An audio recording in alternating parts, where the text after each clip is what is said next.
بسم اللہ الرحمن الرحیم۔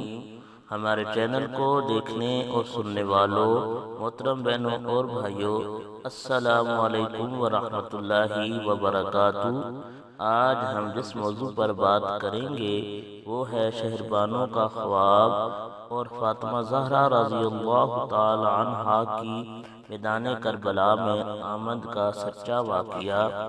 میدان کربلا میں عاشورہ کی رات حضرت شہربانوں نے ایک خواب دیکھا کہ ایک نورانی صورت مقدس خاتون ہیں جو بڑی پریشان نظر آ رہی ہیں اور کربلا کی زمین صاف کر رہی ہیں۔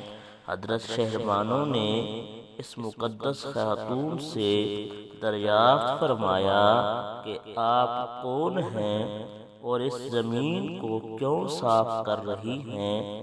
تو اس نے جواب میں فرمایا کہ بیٹی سن، میں فاطمہ بنت محمد مصطفیٰ ہوں۔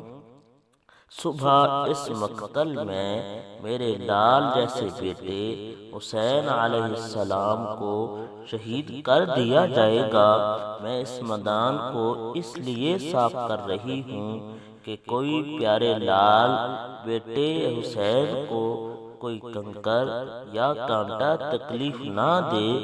اس سے پتہ چلا کہ ان ظالموں کی وجہ سے فاطمہ الزہرا کو کتنی تکلیف پہنچی۔ اللہ ہم سب کو اہل بیت کی محبت عطا فرمائے، آمین۔